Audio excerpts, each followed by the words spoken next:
Students, आज हम chapter पढ़ रहे हैं from hunting gathering to growing food.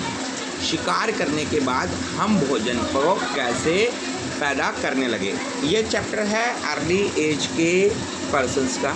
ये पुराने समय के अंदर जो पर्सन्स थे वो एक जगह से दूसरी जगह घूमते थे भोजन के लिए। The earliest people why were they on the move. प्राचीन समय के लोग एक जगह से दूसरी जगह क्यों जाते थे। We know about the people who lived in the subcontinent as early as the 2 million years ago. आज हम देखते हैं कि 2 मिलियन पहले लोग किस तरीके से रहते थे। Today we describe them as a hunter gatherers. आज हम उन्हें शिकार करना और उसे इकट्ठा करने वाला समझते हैं। The names come from the way in which they got their food. ये नाम इसलिए है कि जिस तरीके से वो अपने भोजन को प्राप्त करते थे। Generally, they hunted wild animals, caught fish, and the bird gathered fruits, nuts, seeds, leaves, stalk, and eggs. वो पहले फ्रूट्स को इकट्ठा करते थे, जानवरों को इकट्ठा करते थे, जानवरों को मारते थे। Hunter gathers move from one place to other. जो शिकारी थे एक जगह से दूसरी जगह जाते थे। There are many reason for this. इसके कई कारण थे। First, if they had stayed at the one place for a long time, they would have eaten up all the available plant and animal resources. पहली चीज़, अगर वो एक ही जगह रह जाएंगे तो वहाँ की सारी चीज़ें खा जाते थे, ख़त्म कर देते थे। Therefore, they have to do elsewhere in the search of food. इसलिए उन्हें दूसरी जगह भोजन के लिए जाना पड़ता था। Second, animals move from place to place, either in search of the small prey, or in the case deer and the wild cattle, in search of the grass and leaf. जो जानवर थे वो भी एक जगह से दूसरी जगह भोजन के लिए जाते थे, शिकार के लिए जाते थे। That is why those who hunted them had to follow their movement. इसलिए जो उनके साथ जाते थे तो उन्हें उनके साथ जाना पड़ता था, उनका शिकार करते हुए उनके साथ चलना पड़ता था। Third, plants in the trees bear the fruit in the different season. जो पौधे होते हैं और फल होते हैं अलग अलग मौसम में इनमें फल फ्रूट्स आता है। सो पीपल में have move from season two season in search of the different kind of the plant. इसलिए लोग एक जगह से दूसरी जगह हर सीजन के अंदर प्लांट्स के लिए जाते थे। Fourth, people, plant and animals need water to survive. पौधों को, पानी को, जानवरों को भी पानी की ज़रूरत पड़ती है अपने जीवन के लिए। Water is found in the lakes. पानी झीलों में मिलता है, स्ट्रीम्स में मिलता है और रिवर्स में मिलता है, नदियों में मिलता है। While many rivers and lakes are the perennial with the water throughout the years. तो कई झीलों में पूरे साल पानी रहता है। अदर्स आर सीजनल, और कई में सीजन में रहता है। जैसे बरसात होती है तो बरसात के मौसम में रहेगा। People living on their banks would have to go in the search of the water during the dry season, इसलिए विंटर एंड द समर। इसलिए लोगों को सर्दी और गर्मी के मौसम में भोजन प्राप्ति के लिए एक जगह से दूसरी जगह जाना पड़ता था। How do we know about this people. हम इन लोगों के बारे में कैसे जानते हैं। Archaeologist have found some of the things hunter gathers and made and use. तो पुरातत्व क्या होते हैं, जो कि सामानों को ढूंढते हैं पुराने। तो वो पर्सन इनके बारे में जानना शुरू करते थे, इनकी इंफॉर्मेशन रखते थे। It is likely that people made and use tools of the store. और लोग पत्थर से औजार बनाते थे, लकड़ी के औजार बनाते थे, हड्डियों को बनाते थे। और which the stone tools have survive best, जिसमें पत्थर से बने औजार सबसे अच्छे माने जाते थे।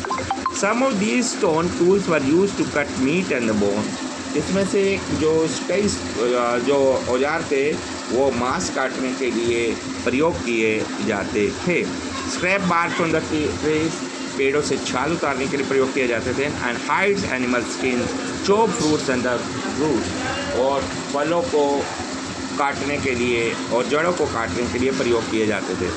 Some may have been attached to handles of the bone और द वुड। कुछ लकड़ी के लिए प्रयोग किए जाते थे।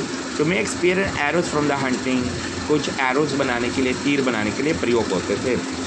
Other tools were use to chop wood, और जो दूसरे पेड़ थे वो लकड़ी काटने के प्रयोग होते थे। Which were use in the firewood, जिसे हम आग जलाने के लिए प्रयोग करते हैं। Wood was also use to make huts and the tool. इसी तरह लकड़ी का प्रयोग झोपड़ियाँ बनाने के लिए, औजार बनाने के लिए हुआ। Choosing a place to live in. अब धीरे धीरे उन्होंने एक जगह पर रहना शुरू किया। Look at the map to below. अभी आप देखिए इस मैप के अंदर, इसमें गंगा जो बेसिन है वहाँ पर सबसे ज़्यादा लोग रहे, नदियों के किनारे सबसे ज़्यादा लोगों की बसावट हुई।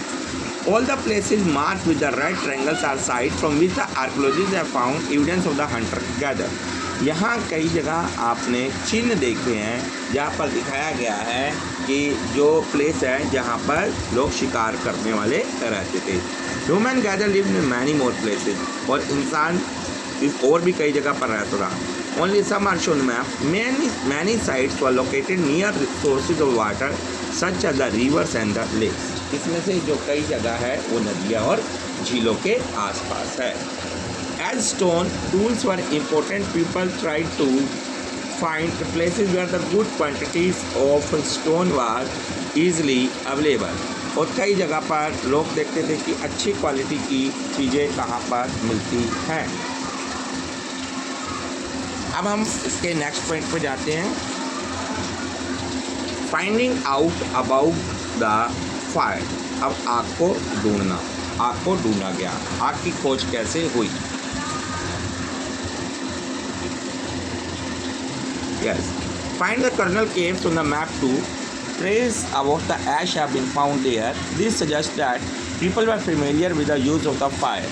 तो कई बार हमें आग की किरणें मिली जिससे as a source of the best to roast meat and to scare away animal. What do you use the fire for today? आज हम आग का किस लिए प्रयोग करते हैं? A change in environment. धीरे धीरे एक वातावरण में बदलाव हुआ। अराउंड 12,000 ईयर्स एगो, 12,000 साल पहले, there were the major changes in the climate of the world. दुनिया में मौसम में बहुत ज़्यादा फर्क पड़ा। In many area this lead to development of the grass land, जिससे कि घास के एरियाज बने। This in turn lead to an increase in the number of the deer, antelope, goat, sheep and the cattle. जहाँ पे जानवर बने, antelopes मिले, जानवर मिले, एंटीलोप्स मिले। Animal that survive the grass, जो कि घास पर निर्भर थे। Those who hunted these animals now followed them, learning about their food habits and their breeding the season। और अब हम उनके ब्रीडिंग के सीजन्स को समझते हैं। It is likely that this help people to start thinking about herding and rearing this animals themselves. और धीरे धीरे हमने जानवरों को पालना शुरू किया। Fishing also became the important. Fishing भी इम्पोर्टेंट होगी, जरूरी होगी। The beginning of farming and herding. Farming और हर्डिंग, फार्मिंग करने हमने शुरू की। This was also a time when the several grain-bearing grasses including the wheat, barley and the rice grew naturally in the different parts of the subcontinent। अब एक ऐसा समय आया जब जो गेहूँ ये चीज़ें उगने लगी, ये सारी चीज़ें उगने लगी। And man, women, children probably collected these grain at the fort and learned where they grew and when they reaped। और वो सीखने लगे कि ये कहाँ पर उगती हैं और कहाँ पर उनका प्रयोग कर सकते हैं। This may have lead them to think about growing plants on their own। In this way people become farmer। और धीरे धीरे लोग किसान बनने शुरू हो गए। People could also attract and tame animals by leaving food for them near the shelter। और धीरे धीरे लोगों ने जानवरों को पालना शुरू कर दिया। The first animal to be tamed was the wild ancestor of the dog। तो सबसे पहले हमने कुत्ते को पालना शुरू किया। Later people encouraged animals that were the relatively। उसके बाद हमने कुछ और जानवरों को पालना शुरू किया। Gently to come near the campus where they live। जो जानवर इंसान के पास आ रहे थे, जहाँ पर इंसान रह रहा था। These animals such as the sheep, goat, cattle, also the pig lived in the herd and most of them the ate grasses। जिसके अंदर सूअर था और बकरी थी और जो घास खाते थे। Often people protected these animals from the attacks by other wild animals। तो इंसान इन जानवरों को दूसरे जानवरों से बचाता था। This is how they become the herders। इस तरीके से ये जानवर हर्ड के रूप में, झुंड के रूप में रहने लग गए। Can you think of any season why the dog was perhaps the first animal to be tamed? क्या आप सोच सकते हैं कि कुत्ता सबसे पहले इंसान के पास कैसे पहुंचा और इंसान ने कुत्ते को किस तरीके से पालना शुरू किया? A new way of the life. अब एक नया जीवन शुरू हुआ। If you plant a seed you will notice that it takes some time to grow. जब आप एक बीज को उगाते हैं तो कुछ समय लग जाता है उस उगने में, जिसमें भी the several days, weeks, months and in the some years, और कई साल भी लग जाते हैं। When the people begin growing plants, अब जो लोग पौधे उगाने शुरू करते हैं, it means that they have stayed in the same place for the long time, looking stay in the same place for a long time। तो उन्हें उस पौधे के लिए जब तक वो नहीं उगेगा वहाँ पर रुकना पड़ता है। Looking after plants, watering, weeding, driving away animals and the birds till the grain ripen, जब तक कि जैसे हम बात करते हैं ग्रेन की, गेहूँ की, तो जब वो उगेगा तो उससे समय लगेगा एंड तब तक इंसान को वहाँ पर रुकना पड़ेगा। And then the grain had to be use carefully, और जब ग्रेन उग जाती है तो उसे हम एक अच्छे तरीके से प्रयोग करते हैं। As grain had to be store for the both food and the seed, जैसे जो हम अनाज को प्रयोग करते हैं खाने और सीड्स के लिए, बीजों के लिए। People had to think of the ways of storing. In many area they begin making the large clay pots और द वेव बकेट्स और the dug pits into the ground. कई जगह लोग उसको मटके में रख देते हैं, कई ग्राउंड्स में रख देते हैं। Do you think Hunter gather would have made and use the ports? क्या आप समझते हैं कि पहले लोग जो शिकार करते थे वो पोर्ट्स का प्रयोग करते थे? रेयरिंग एनिमल्स, अब जानवरों को पालना। एनिमल मल्टीप्लाइड नेचुरली, एनिमल्स अपने आप नेचुरली बहुत ज़्यादा बढ़ जाते हैं। Right, they are the look after carefully, they provide milk which is an important source of the food and the meat the whenever required. तो हम इनसे दूध ले सकते हैं और मीट ले सकते हैं जब हमें आवश्यकता हो। In other words, animal that are reared can be use as a store of the food. तो एनिमल्स को हम भोजन के रूप में प्रयोग करते हैं। Finding out about the first farmer and the herder. अब हम देखते हैं सबसे पहला किसान कब बना, कब शुरू हुआ। You will notice the number of the blue squares each marks its site from where the archaeologist have found evidence early farmers and the herders. अब हम फार्मर हर्डर्स के बारे में बात कर रहे हैं। These are found all over the subcontinent, ये पूरी दुनिया में पाए जाते हैं। Some of the most important ones are in the north west in the present day Kashmir and the east and the south India. ये साउथ इंडिया में, कश्मीर में मिले। To find out whether these sites were settlements of farmer herders, scientist study evidence of the plants and animals bone. One of the most exciting find including remains of the burnt grain. These may have been burned accidentally or on the purpose. तो सबसे पहले जब हमने ढूंढा तो हमने देखा कि एक जगह जो गेहूँ था वो जला हुआ था, तो इससे पता चला कि गेहूँ का प्रयोग होता होगा। Scientists can identify these grains and so now a number of crops were grown in the different parts of the subcontinent. तो इसके बाद उन्होंने देखा कि जो गेहूँ है कई एरियाज़ के अंदर होगा। They can be identified the bones of the different animals. उन्होंने कई तरह के जानवरों की हड्डियाँ भी देखी। टुवर्ड्स ए सैटेलाइट, अब वो किस तरीके से कच्चे जीवन में रहने लगे। Archaeologist have found trace of the huts and houses at the some site. उन्होंने कुछ एरिया के अंदर झोपड़ियाँ देखी। And for instance in the Burja home in present day Kashmir, people built pit houses which were dug into the ground with the steps ladders into them. तो पहले समय में कश्मीर में लोग घर ज़मीन के नीचे बनाते थे। These may have provided their shelter in all weather, जो उन्हें हर मौसम से बचाता था। Archaeologists have also found the cooking hearth both inside and outside the house, और आर्कियोलॉजिस्ट ने उनके घर के अंदर और बाहर भी बहुत मटकों को देखा। Which hearths both inside and outside, whether people depending on the weather people could cook food either indoors or the outdoors। और मौसम के हिसाब से लोग खाना घर के अंदर भी बनाते थे और घर के बाहर भी बनाते थे। Stone tools have been found from the many sites, इसी तरह के पत्थर के टूल्स मिले। Many of these are tools that were polished, give a fine cutting edge, and mortars and pestle used for grinding grain and other plant products. Mortars and pestle are used for the grinding grains even today, several thousand years later. और आज भी हमने कई जगह ऐसे देखी जहाँ पर इनको ग्रो किया जाता था और पीसा जाता था। At the same time, tools of the Paleolithic type continue to be made and used, and remember that some tools were also made of the bone. और पैथोलिथिक टाइम क्या होता है जहाँ हम पत्थर की बात करते हैं कि पाषाण युग में पत्थरों का प्रयोग होता था।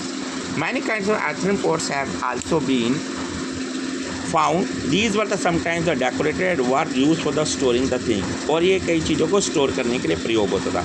People began using the pots for cooking food. लोग इन पोट्स को भोजन बनाने के लिए, ग्रेन्स को रखने के लिए, राइस को, चावल को और दालों को रखने के लिए प्रयोग करते थे। Beside they began weaving cloth, इसके बाद वो कपड़ों को बनाने लगे, बुनने लगे। And different kind of material, for example cotton that could be grown, जैसे कॉटन का प्रयोग हुआ। Did things change everywhere and the all at once, क्या चीज़ें धीरे धीरे चेंज हुई या एकदम हुई? Not quite. In many areas, men and the women still continue to hunt and gather food, and elsewhere, people adopted farming and the herding slowly. और धीरे धीरे लोगों ने फार्मिंग करनी शुरू कर दी। And doing different things during the season, और अलग अलग मौसम में अलग अलग कार्य करना शुरू किए। A closer look, living and dying in Malagad. Malagad की बात करते हैं। Find Malagad on the map. This site is located in the fertile plain near the Bolan Passa, which is one of the most important routes into the Iran. ये Iran के पास एक जगह मिली जिसका नाम था Mehrgarh. And Mehergarh was probably one of the place where the people learned to grow barley and the wheat and the rear the sheep and the goats for the first time in this area. और यहाँ पर पहली बार लोगों ने गाय को पहली बार बकरी को शिप्स को पालना शुरू किया। Bones of the wild animals such as the deer and the pig and also bones of the sheep and the goats were found. और यहाँ पर शिप की बोन्स भी मिली, गोट्स की बोन्स भी मिली। Other finds at Mehrgarh include the remains of the square of the rectangle houses, और वहाँ जो घरों की शेप मिली वो रेक्टेंगल थी। When people die, their relatives and the friends generally पे रिस्पेक्ट टू them. जब लोग मर जाते थे तो उनके रिश्तेदार उन्हें आदर सत्कार एक प्रोवाइड करते थे। People look after them perhaps in the believe that there is some form of the life after death, और उन्हें रिस्पेक्ट देने लगे कि मरने के बाद भी कुछ जीवन होता है। Burial is one such arrangement, several burial sites have been found at the Mehrgarh, और इस तरीके से जो लोगों को दबाया जाने लगा और ऐसी कई जगह वहाँ पे प्राप्त हुई। In one instance the dead person was buried with the goats which was the problem mean to serve as the food in the next one. तो इसी तरीके एक मरे हुए इंसान के साथ एक बकरी को दबाया गया और ये कहा गया कि शायद ये उसको अगले जीवन के अंदर खाना प्रदान करेगा। ये बहुत ही अच्छा चैप्टर था हिस्ट्री का। तो इसी तरीके के चैप्टर्स हम भी डालेंगे यूट्यूब पे, तो आप हमारे चैनल जरूर सब्सक्राइब करें। हमारे चैनल का नाम है Sanjay English academy Delhi. Thank you everyone.